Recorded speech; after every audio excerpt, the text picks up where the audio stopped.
سے آپ کے ساتھ موجود ہوں. سینئر صحافی تجزیہ کار صابر شاکر صاحب موجود ہیں. سر تھینک یو آپ کے ٹائم کے لیے.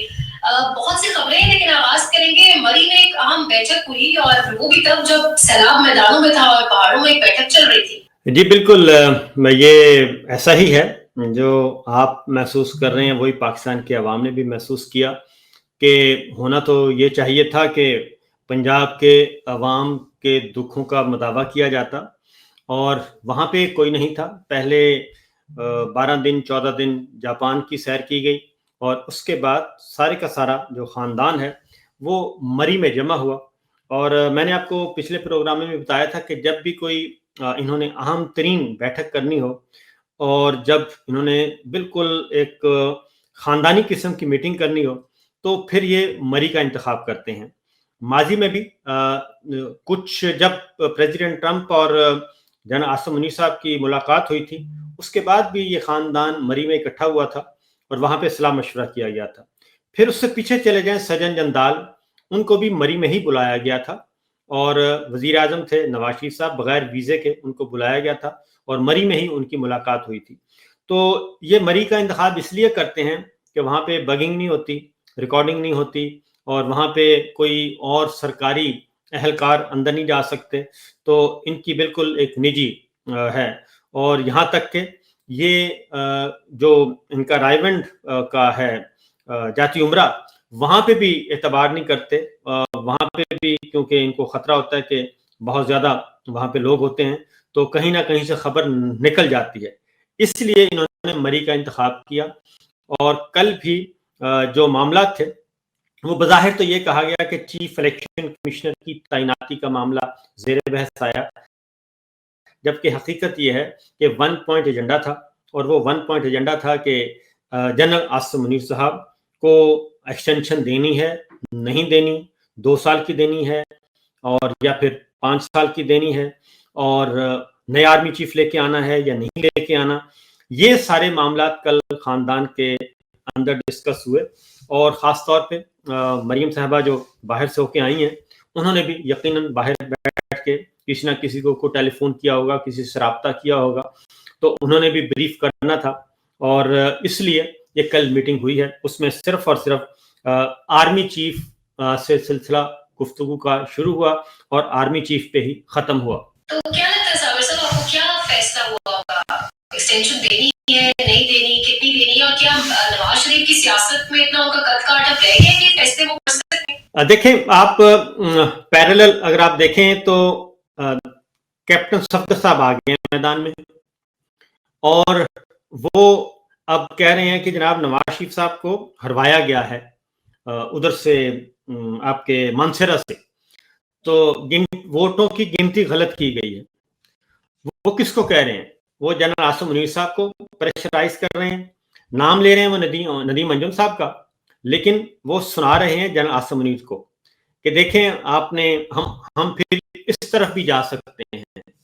اور کیونکہ یہ اس کو کہنا چاہیے بلیک میلنگ میں تو یہ ماسٹر ہیں، اور کسی کو بھی یہ کبھی جنرل فیض کو پکڑ لیتے ہیں، کبھی جنرل ظہیر کو، کبھی جنرل پاشا کو، کبھی کسی کو، اور کبھی جنرل باجوہ کا نام لے لیتے ہیں. تو یہ آتے رہتے ہیں پریشرائز کرنے کے لیے. تو یہ ریٹائرڈ لوگوں کا نام لیتے ہیں اور حاضر سروس کو سناتے ہیں. یہ دراصل جنرل عاصم منیر صاحب کو ہی میسج دے رہے ہیں کہ دیکھیں پھر ہم اگر آپ نے ہمارے ساتھ تعاون نہ کیا اور ہمارے ساتھ معاملات طے نہ کیے تو پھر ہم یہ بھی کر سکتے ہیں. تو اس لیے یہ میسج ان کو سنا رہے ہیں. وہ کہتے ہیں نا کہ کہنا بیٹی کو سنانا بہو کو، تو یہ اس طرح کے کام کر رہے ہیں. تو کل بھی یہ بارگیننگ چپ کے طور پہ استعمال کر رہے ہیں اس سارے معاملے کو، اور کچھ مزید ڈیمانڈز ہیں ان کی جو کہ جناب عاصم منیر صاحب پہ کہی جائیں گی کہ جناب اگر آپ نے ایکسٹینشن لینی ہے 2 سال کی یا 5 سال کی، کیونکہ وہ بھی یہ اگلا مسئلہ ہے کہ 2 سال یا پھر 5 سال، تو اگر لینی ہے تو پھر ہمارے ساتھ معاملات طے کریں. یہ اس کے لیے ایک سینیٹر صاحب ہیں بہت ہی جنہوں نے پہلے بھی معاملات طے کروائے تھے، ان سینیٹر صاحب کو دوبارہ ٹاسک دیا گیا ہے کہ آپ ذرا معاملات جا کے گفتگو کریں، ڈسکس کریں. تو آگے پھر کیسے چلنا ہے؟ تو وہ کون سی ڈیمانڈز ہیں جو نون لیگ یا نواز شریف رکھ سکتے ہیں سامنے کہ یہ پورے کرنے پہ ایکسٹینشن کا معاملہ دیکھا جائے گا؟ ڈیمانڈ بڑی کلیئر ہے جی.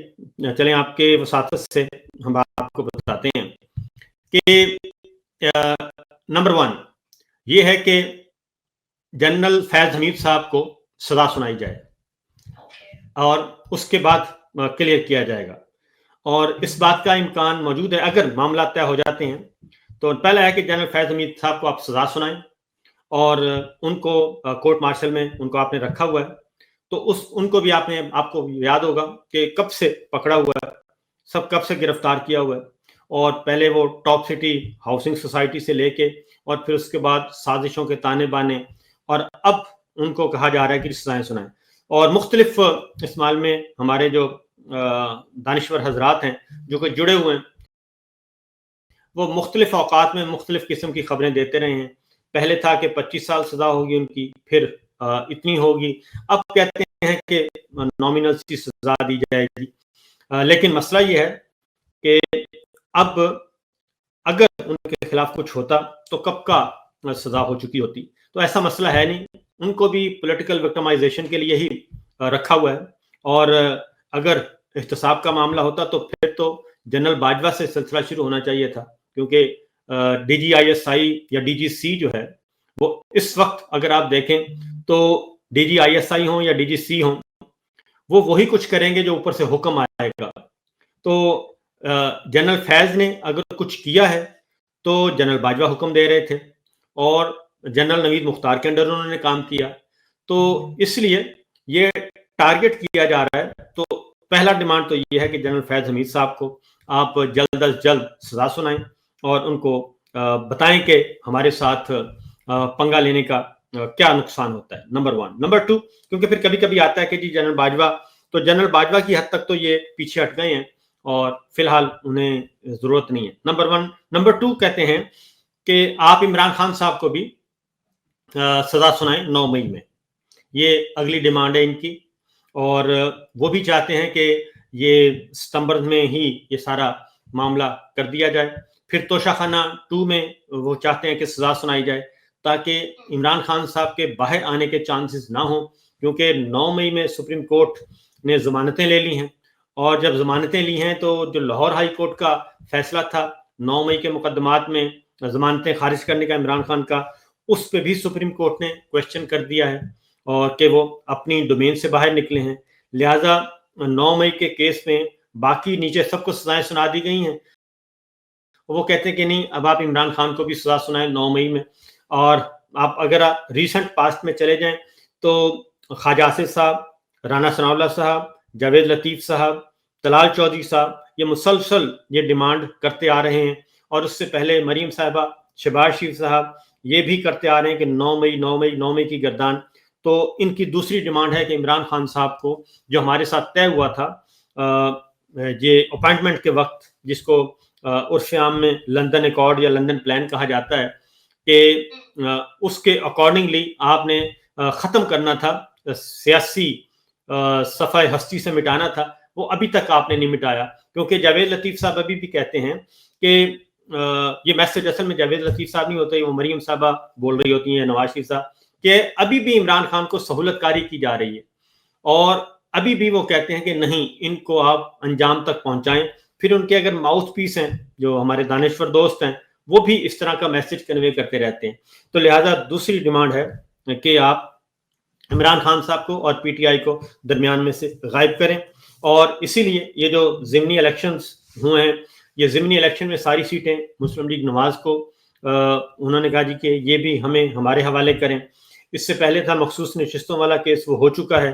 تو ابھی جو اپوائنٹمنٹ کے وقت نومبر 2022 میں کچھ چیزیں تھیں. پھر اگلی بات جو ہے, ایک اور ڈیمانڈ بھی ہے, وہ یہ ہے کہ گارنٹر, مضبوط قسم کا گارنٹر بھی چاہیے. اب ایک مضبوط قسم کا ایک گارنٹر بھی چاہیے, یہ بھی مسئلہ بنا ہوا ہے. تو یہ ڈیمانڈز ہیں ابھی جس کی وجہ سے یہ معاملات چل رہے ہیں ان کے. یہ ڈیمانڈز آپ کو لگتا ہے کہ پوری ہوں گی؟ ویسے اس سرسری آئے نام جواب میں آپ کیا لگتا ہے آپ؟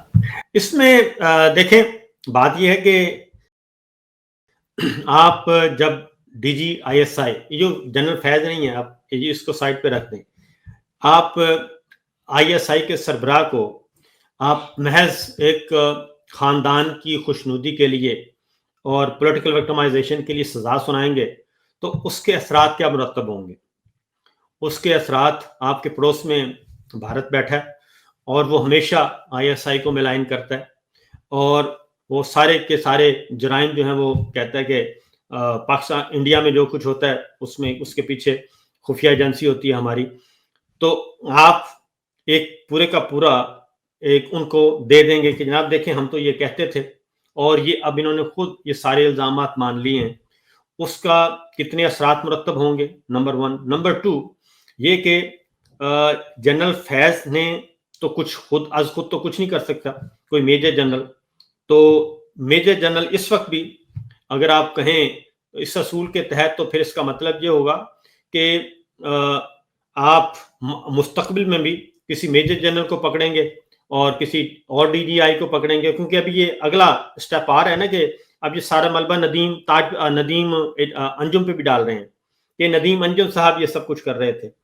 اور اب اس میں حافظ صاحب کو ایک دے رہے ہیں کہ سیف ایگزٹ دے رہے ہیں اور کہہ رہے ہیں کہ یہ سارا کچھ ندیم انجم نے کیا، نواز شریف صاحب کو ہرایا، الیکشن چوری ہوا، یہ ہوا، غلط گنتی کی.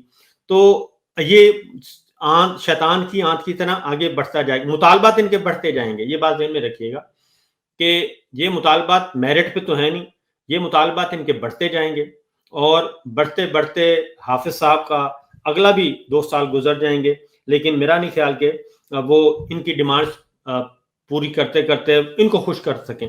تو اس لیے فوج کے اندر جو ہے میں آپ کو بتا دوں کہ ایک کامن سینس کی بات ہے کہ آپ کسی ایک خاندان کی خواہش پہ یا تو ہو کہ از خود آپ نے پکڑا ہو، تو پہلے سے ڈیمانڈ آ رہی تھی کہ جنرل فیض، جنرل باجوہ، جنرل فیض، جنرل باجوہ. تو اب جنرل باجوہ کو تو وہ سسر صاحب نے بچا لیا ہے اور اب جنرل فیض پہ آ گئے. تو میرا نہیں خیال اگر یہ سزا دیں گے تو یہ بہت زیادہ ایک خطرناک کام ہوگا، کوئی اچھا کام نہیں ہوگا. اگر آپ نے احتساب کرنا ہے تو پھر سب کا جنرل باجوہ سے جو حکم دے رہے تھے پھر آپ وہاں سے سٹارٹ کریں تو پھر تو ہم سمجھ آتی ہے کہ بالکل جناب پوری کی پوری رجیم جو ہے وہ آ رہی ہے اور اس میں صرف ایک شخص کو اور وہ بھی آئی ایس آئی کا سربراہ ہو اس کو آپ پن پوائنٹ کریں گے تو پھر یہ اگلا لے آئیں گے کہ جناب اس کو بھی آپ سزا دیں. پھر آپ یہ کہیں گے جنرل ظہیر کو بھی سزا دیں. تو دیکھتے ہیں جناب عاصم منیر صاحب کب تک ان کی خواہشات کی پیروی کرتے ہیں. سر ابھی صورتحال آپ کے سامنے ہے اور پولیٹیکل پوائنٹس کھولنے کا وقت نہیں ہے، لیکن اس ٹائم جوان کا دورہ اس سے ہمیں حاصل کیا اور ساتھ ہی سیلابی صورتحال میں عمران خان پر تنقید اور وہ جو روٹا والا پروجیکٹ ہے اس پہ تنقید کی جا رہی ہے. مریم نواز اور نواز شریف نے اس پروجیکٹ کو اون کیا تھا جا کے جب حکومت آئی پی ڈی ایم کی، تو اس پہ کیا کہیں گے آپ؟ دیکھیں بات یہ ہے کہ ابھی ایک اور بھی یہ کام کر رہے ہیں. یہ سیلاب آیا بھی میں احسن اقبال صاحب کو سن رہا تھا، کچھ پی ایم ایل این کے ٹویٹ اکاؤنٹس ہیں سوشل میڈیا پہ ان کو دیکھ رہا تھا. تو وہ یہ کہہ رہے ہیں کہ یہ جو سیلاب آیا ہے اگر ہم اریگیشن کے نظام کو تھوڑا سا بہتر کر لیں تو کچھ نئی انفراسٹرکچر کھڑا کر دیں تو یہ سب کچھ نہ ہوتا. یعنی وہ جو نہریں 48 لاکھ ایکڑ جو ہے لیز پر دی ہوئی ہے زمین گرین انیشیٹو پروگرام کے تحت اور جس کا تذکرہ کیا تھا متحدہ اپوزیشن نے کہ وہ لیز فوراً کینسل کی جائے اور پھر یہ جو نئی نہریں بنانے کا پروگرام تھا وہ پھر مؤخر کی گئی، سندھ میں احتجاج ہوا. تو سارا ملبہ پیپلز پارٹی پہ بھی ڈالا جا رہا ہے کہ دیکھیں پیپلز پارٹی نے مخالفت کی تھی نئی نہروں کی تو اب یہ دیکھیں سیلاب آ گیا ہے. تو احسن اقبال صاحب بتا رہے ہیں کہ چونکہ بھارت میں کم سے کم ڈیزاسٹر ہوتا ہے، وہ فالتو پانی ادھر چھوڑتے ہیں. تو میں بچپن سے کیونکہ میرا تعلق ہے بہاول نگر سے دریائے ستلج کے کنارے پہ، تو ہم بچپن سے ہمیں پتہ ہے کہ اگست ستمبر میں اسی موسم میں بھارت پانی چھوڑتا ہے اور جتنا اس کا فالتو پانی ہے وہ چھوڑتا ہے تو ہمارے ہاں جو کھڑی فصلیں اور گاؤں تباہ ہوتے ہیں. ہمارا اپنا گاؤں بھی کئی دفعہ متاثر ہوا. تو یہ بچپن سے سنتے آ رہے ہیں لیکن اس کا تدارک کوئی بھی نہیں کر رہا. احسن اقبال صاحب آج کہہ رہے ہیں کہ اپنے آپ کو چارج شیٹ کر رہے ہیں کہ ہم نے کچھ بنایا نہیں، حالانکہ اس کا طریقہ یہی ہوتا ہے کہ ہم ڈیمز بنائیں اور ہمارے خاص طور پہ فوجی حکمران یہ کام کر سکتے تھے. وہ اگر اپنے اقتدار کو دوام دے سکتے ہیں تو باقی کام بھی کر سکتے ہیں, لیکن انہوں نے یہ کام نہیں کیا. اور آج بھی مسلم لیگ نواز احسن اقبال صاحب وہ کل اجلاس کی صدارت کر رہے جو بیٹھے تھے, شہباز شریف صاحب سارے, اس میں بھی انہوں نے ڈیم کا ذکر نہیں کیا کہ ڈیم بنانے چاہیے, اور ہمت کریں اور ڈیم بنائیں, کیونکہ خیبر پختونخوا میں بھی تباہی مچی ہے اسی پانی کی وجہ سے, گلگت بلتستان میں بھی, کشمیر میں بھی, پنجاب میں بھی, آگے سندھ میں بھی جائے گا. تو کیوں نہیں نئے ڈیم بنا کے تو پانی ذخیرہ کیا جاتا, بجائے اس کے کہ یہ کہا جائے کہ یہ فلاں کا مسئلہ ہے اور فلاں کا مسئلہ, کیونکہ عمران خان کے تو صرف 4.25 سال تھے, باقی سارا اقتدار تو انہی کے پاس تھا اور ابھی بھی انہی کے پاس ہے. تو یہ فیصلے کریں, ہمت کریں, آگے بڑھیں. علیمہ خان کی ملاقات جو کل ہوئی صابر صاحب, آخری جو ملاقات منگل کے دن ہوئی ہے, اس کے بعد ذرا سماعت بھی ملتوی کر دی گئی ہے, لیکن آج جو ان کے بیٹے کے حوالے سے فیصلہ آیا اور 27 ماہ بعد ہماری عدالتوں نے ڈنڈا برآمد کیا ہے. جی, یہ وہ کچھ بھی کر سکتے ہیں, ہماری عدالتیں اس وقت کچھ بھی کر سکتی ہیں, اور وہ ڈنڈا ابھی تک وہیں پڑا تھا. اور پنجاب میں جی ایک اور میں کروں گا, یہ تو عمران خان صاحب سے تو جو ایک ملاقات کروائی گئی, ایک تو انٹرنیشنل پریشر تھا بہت زیادہ, اور اس کی وجہ سے یہ بہت ضروری ہو گیا تھا کہ ان کی ملاقات کروائی. دوسرا یہ چیک کرنا چاہ رہے تھے کہ ضمانتوں کے بعد سپریم کورٹ سے ان کی ضمانتیں ہوئی ہیں 9 مئی کی, تو کیا عمران خان صاحب کوئی ہمارے لیے کوئی 2 بول اچھے بولتے ہیں یا نہیں, کوئی تعریفی. تو عمران خان نے اس کو بالکل سپریم کورٹ کے فیصلے کو میرٹ پہ فیصلہ تصور کیا ہے, اور انہوں نے کہا کہ یہ آپ کا مجھ پر کوئی احسان نہیں ہے, میں وہیں پہ کھڑا ہوں جو میری رائے تھی اور وہی میری اوپینین ہے. اس لیے ان کو پھر سخت مایوسی ہوئی, کیونکہ دوبارہ ملاقات ہوتی تو دوبارہ انہوں نے بات کرنی تھی اور لوگوں کو میسج دینا تھا. تو اس لیے یہ ڈر گئے ہیں ایک ہی ملاقات پہ, اور اگلی ملاقات کی ان کی ہمت نہیں رہی, سماعتیں پھر ملتوی کر دیں. آپ کو لگتا ہے اس کے بعد ملاقاتیں ہونے دی جائیں گی, جس طرح پہلے ایک لمبا وقفہ کیا گیا اسی طرح کیا جائے گا؟ میرا اپنا خیال ہے کہ اب اتنے یہ مضبوط نہیں رہے.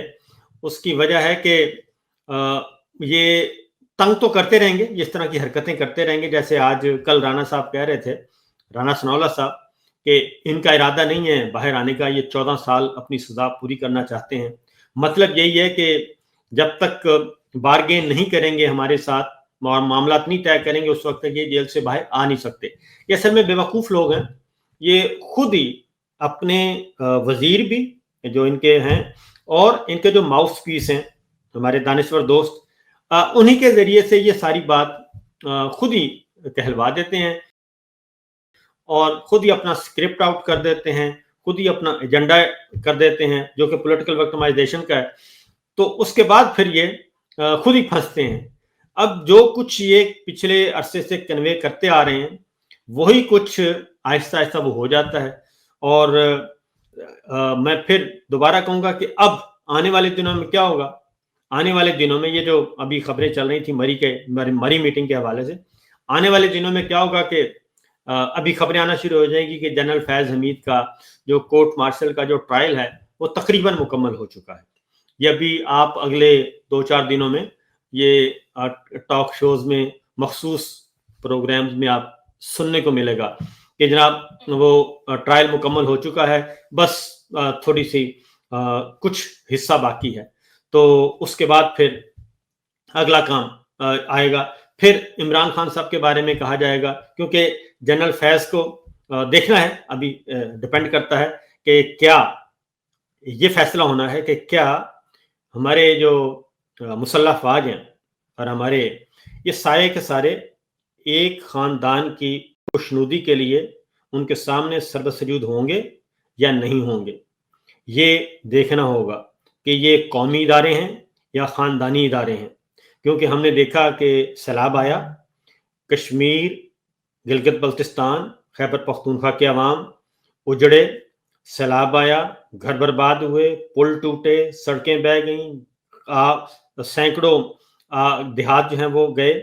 تو ہمیں ایئر فورس 1 نظر نہیں آیا, ہمیں چیئرمین NDMA وزیر اعلیٰ خیبر پختونخوا کے ساتھ نظر نہیں آیا, وزیر اعظم آزاد کشمیر کے ساتھ نظر نہیں آیا, گلگت بلتستان کے وزیر اعلیٰ کے ساتھ نظر نہیں آیا, ہمیں DG ISPR کی پریس کانفرنس وزیر اعلیٰ خیبر پختونخوا کے ساتھ نظر نہیں آئی, وزیر اعظم آزاد کشمیر کے ساتھ نظر نہیں آئی، وزیر اعظم آزاد کشمیر اور وزیر اعلیٰ گلگت بلتستان کے ساتھ نظر نہیں آئی. وہ اس وقت آئی، یہ سارے اس وقت نکلے جب پنجاب کی جعلی سرکار میں کو خطرہ ہوا اور وہاں پہ یہ پانی پہنچا. تو میں صرف ایک ہی سوال کروں گا کہ کیا باقی جو عوام ہیں کیا وہ پاکستان کے عوام نہیں ہیں؟ کیا یہ ایئر فورس ون اور یہ این ڈی ایم اے اور یہ D G I S P R یہ صرف ایک جعلی فارم 47 کو بچانے کے لیے نکلیں گے؟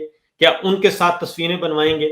تو یہ وہ سوالات ہیں جس کی وجہ سے یہ انریسٹ پیدا ہوتا ہے کہ یہ پورے کا پورا سسٹم جو ہے وہ ہوسٹیج ہوا ہے. اور پھر بڑے یہ دھڑلے سے کہتے ہیں کہ یہ ہائیبرڈ نظام جو ہے بڑا کامیاب چل رہا ہے، اور چونکہ دو خاندان ملے ہوئے ہیں اس وقت، 2-3 خاندان، اور 2-3 خاندانوں کی منوپلی ہے اور یہ منوپلسٹ کی طرح یہ سارا رول کر رہے ہیں، تو اس لیے یہ سب اچھا چل رہا ہے. تو یہ جو چیزیں ہیں یہ عوام میں نفرت کی وجہ بن رہی ہیں. آخری سوال ہے صابر صاحب آپ سے، علی میں گنڈا پور کے حوالے سے عمران خان تو کلیئرلی بہت کچھ کہہ چکے ہیں جو شاید پی ٹی آئی نے رپورٹ بھی پی ٹی آئی آفیشل نے نہیں کیا، لیکن جو علی میں گنڈا پور کی کوشش ہے جس طریقے سے انہوں نے اب درخواست ڈلوائی ہے سپریم کورٹ کے اندر، کیا لگتا ہے آپ کو واقعی ملاقات کرنا چاہتے ہیں اور یہ علی میں گنڈا پور والا معاملہ کہاں تک جائے گا؟ دیکھیں جی، علی امین گنڈا پور جو ہیں وہ ملاقات اگر چاہیں، ملاقات کس نے کروانی ہے؟ ملاقات کروانی ہے سرکار نے. تو راولپنڈی سرکار نے ملاقات کروانی ہے، اور پرسوں نظر آ رہے تھے ہمیں علی امین گنڈا پور اور محسن نقوی صاحب ایف سی کے جوان کی شہادت کے موقع پہ. تو اگر وہ سپریم کورٹ جانے کی ان کو ضرورت نہیں ہے، اگر وہ چاہیں تو ان کے ذریعے سے ملاقات کر سکتے ہیں اور بآسانی کر سکتے ہیں، نمبر 1. نمبر 2، وہ اپنا نام ڈلوا دیں. نعیم حیدر پنجوتا کو، انتظار پنجوتا کو کہہ کے اپنا نام ڈلوا دیں کہ جناب میرا نام بھی ڈال دیں، اور پہنچ جائیں جیل کے سامنے. اور جب ان کو روکا جائے گا تو پوری دنیا دیکھ لے گی، جب روکیں گے تو پھر آ جائیں سپریم کورٹ، پیٹیشن فائل کر دیں، اور پیٹیشن فائل کر کے ادھر پہنچ جائیں، ادھر سے لے لیں. ورنہ خیبر پختونخوا بھی سے لیا جا سکتا ہے، وہاں پہ بھی کہا جا سکتا ہے. تو لہٰذا میرا اپنا خیال ہے کہ اب علی امین گنڈا پور صاحب کو وہ کہتے ہیں کہ فیصلہ کرنا پڑے گا کہ وہ کس طرف ہیں.